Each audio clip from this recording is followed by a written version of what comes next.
back to question period and the countdown to Parliament's return. On the opposition's side of the aisle, the Conservatives are kicking off the new session without Leader Pierre Poilievre, who lost his seat in last month's election. Prime Minister Mark Carney, meanwhile, has promised to allow for a by-election as soon as possible to give Poilievre the chance to win back a seat. The earliest that could happen, though, according to federal law, is midsummer. Here to lay out the Conservatives' priorities for the next 4 weeks in that parliamentary session, is Conservative leader in the House of Commons, Andrew Scheer. Hi, Mr. Scheer. It's good to have you here in studio. Great to be here again. I appreciate you making the time. I've asked the same question of your counterpart in government, but I wanted to ask you as well. How can Canadians expect your party to approach this session that is different from the last one? Well, a lot of that will depend on what the government brings forward. Parliament is about to start. We don't yet have a clear idea of what their priorities are going to be. There's some really easy stuff, though, that they can do that would get the approval of the House of Commons. That would be to undo the terrible Liberal policies from the previous Parliament. So if the government wants some easy ideas, some low-hanging fruit to improve the lives of Canadians, they could start with, for example, repealing Liberal Bill C-75 and C-5. Those are two pieces of legislation that the Liberals brought in that caused the explosion of crime in our communities with their easy bail instead of jail policies. They could fully and completely eliminate the carbon tax for everyone on everything, including the industrial side as well, so that our Canadian manufacturers are not playing shorthanded against their American competitors. They could repeal Bill C-69, that's the No More Pipelines law, which led to a complete desertion of our energy sector by investors and massive attack on jobs throughout Canada, including Western Canada. So those are some really easy things they could do that they could bring forward to the House that not only would we support, we've been calling for it. The leader of the government, the government House leader, has led us to believe in interviews that you and him have frequent conversations. Are there any conversations that have taken place on the priorities you just outlined that would see movement on that? Well, we've had some good discussions. I've worked with Mr. McKinnon before, and we have I believe we have a good working relationship and a good appreciation of what each other has to do for the interests of what their parties stand for and what they believe in, and for the voters that vote for them. I've expressed our leader has certainly expressed to the Liberals what we would be looking for. Pierre Poilievre has suggested that what the Liberals should do is steal more of our ideas. It was the Liberals basically had to spend a bunch of time during the campaigning against their own record and promising to Canadians that they won't do more of the things that caused the explosion in housing prices and rent prices, the devaluing of workers' paycheck with their inflationary deficits. They had to campaign against their signature economic and environmental policy on the carbon tax. So we hope they steal more of our ideas, because conservative ideas are what will improve the quality of life for all Canadians. Is there, and I understand it's going to depend on the substance of everything that they do, but is there a willingness on your party's part on those matters that you just laid out? Because some of what you mentioned, like C-69, for example, or even in addition the emissions cap, are things the Prime Minister is now signaling he is open to reversing. Is that something Canadians can expect if, on principle, not the substance, because we haven't seen any of that yet, the Conservatives will not just oppose for the sake of opposing? And I think of the example of dental care, for example, which your party was very opposed to while you were in opposition in the last session. And then during the election, your policy was that people who had it could keep it, right? So to reconcile that, are you able to say, there will be a different posture in principle to Canadians watching now? Well, we are going to give the Liberals an opportunity to bring forward their agendas. Then we'll make those decisions as we see it. When we see the legislative priority that they unveil, we'll scrutinize it. That's our job. Our job is not to rubber stamp things before they're even introduced in the House. Our job is to ruthlessly, on behalf of taxpayers and Canadians, go through everything line by line and then make a decision. When we're talking about reversing, Mark Carney has had a terrible first couple of weeks. He's got a housing minister that says that housing prices don't have to come down after Carney campaigned during the campaign on making housing more affordable. You've got Stephen Guilbeault still in cabinet saying mistruths, falsehoods about the energy sector, claiming that we don't need more pipelines because our pipelines are underused. Not mentioning the fact that hundreds of billions of dollars of investment in the energy sector have left because there's no ability to get energy to market. So we have to wait and see what Mark Carney actually lands on, because so far he's been on both sides of a few key issues. Yeah, I think that's a fair point. I think, and I certainly didn't mean to imply rather that the opposition's job was not to oppose, but I think the message from Canadians, and you have acknowledged this in other press conferences, and so has Mr. Poilievre, the message from Canadians, I think, is in the face of a crisis when there are places that we can work together, perhaps like this is the time, if any, to look and seek out those places. And my example of dental care was like, I can remember on multiple occasions your party vehemently saying it was a terrible thing and a terrible idea. And then the fact that it was in your platform as something you would keep for the people who still had it is difficult to reconcile. Well, you mentioned specifically working together on things that face our country as a crisis. And on that, you're absolutely right. Our leader, Pierre Poilievre, has signaled that on strengthening Canada's position to deal with these unjustified and unfair tariffs from the United States that we want the government to succeed in getting those tariffs lifted on behalf of Canadians.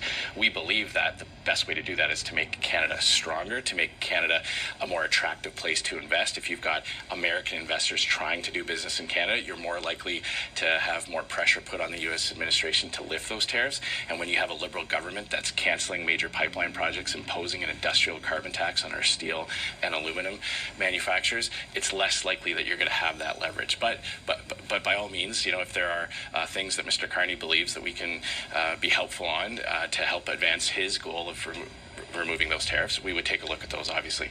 But I do need to point out that Mark Carney has set the bar for himself very high. He has said that he's the man you hire in a crisis. He said that he can handle all these kinds of things and that he's got the solution. So we're heading into a time of the year where there's some troubling economic data. When Canadians' household debt is continuing to rise, we've got job losses in some key sectors, and these tariffs are still on. They have not come off. He has not got that deal yet. So while we want those tariffs to come off and we want to be helpful in doing what we can to ensure that happens, we are going to hold this government to account to actually get results. It's not enough to just announce your intentions and say things during a campaign.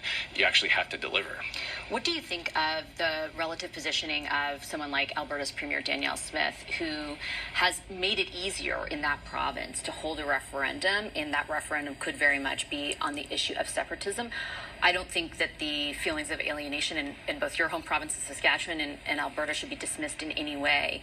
But is that kind of playing with fire at a time when you are scrutinizing, and Canadians are scrutinizing, our relative leverage with the U.S.? Mm-hmm. What I would say about that topic in general is that we have to understand why people in Western Canada are upset. They're upset because their way of life has been attacked. They're upset because they have had to have that salt in the wounds, the insult to injury. Not only do people have their businesses go bankrupt, some of those businesses in the oil and gas sector have had to sell their equipment to U.S. companies who drill down into the exact same basin that they were operating in Canada, and they're auctioning off their equipment at pennies on the dollar. That devastates communities, it bankrupts business owners, and it lays off hundreds, if not thousands, of people. So we have to understand why people are upset. I believe that the best course of action to preserve national unity is to have a conservative government that allows every region in this country to excel at what they do best, to grow their industries, to be prosperous and successful in a united Canada. I believe conservative solutions will get us there and keep our country united. But right now the Conservatives aren't in government, right? And they are well represented in your party's well represented in those two provinces. But it appears like there might be some political utility in putting the prospect of separation at provincial level on the table. Is it not incumbent on federal parties to do whatever they can? And that's not to take away from the stuff that you spelled out about why they feel so alienated. But isn't it incumbent on your party, for example, to do everything you can to dispel the idea that separation is the solution? Mm-hmm. Well, I think it's incumbent on Canadians to work towards that united Canada. That's certainly what our party is going to do. I believe the quickest and best way to resolve these issues is to repeal those Liberal bills that cause the economic damage that is leading to the alienation. And that's how we're going to preserve that unity. We're going to fight for Canadian unity by fighting against those Liberal policies that cause so much damage, not just to Western Canada, by the way. There's a lot of manufacturing jobs in Ontario that depend on heavy equipment purchases in Alberta, in Saskatchewan. There are lots of people in Ontario and Quebec who don't want to import oil from the United States or from countries around the world with completely different value sets, with governments that don't align with Canada on anything from human rights to foreign affairs. So there's a lot of goodwill. It's not just a Western Canadian issue. For sure, there's the most profound negative impacts of those Liberal policies are felt in Western Canada, but there's good reason to support these energy projects and to repeal these Liberal bills across the country. New Brunswick imports a lot of oil from the Middle East for their refinery. That doesn't make sense. Is the Premier wrong, though, to make it easier to hold a referendum on the issue? I mean, oil production has increased. It was at record levels last year. Well, we saw periods of time in Canada where where energy companies had to sell their product at a loss just to get it transported. That's in recent memory. We saw tens of billions of dollars of investment withdrawn. We had big mining projects like Tech Frontier canceled, all because of Liberal legislation. So again, I believe the best way to address this from the federal level, I'm a federal politician, I represent Saskatchewan in the House of Commons, the best thing I can do to address those issues in Western Canada is to do everything I can in the House of Commons to repeal those Liberal policies. Can you do both at the same time? Can you condemn the use of a referendum and making it easier? Because you're choosing not to. I can absolutely advocate for a united Canada. I can absolutely encourage people in Western Canada to work with us in the Conservative Party to get those bad Liberal bills repealed. I think that is the best way to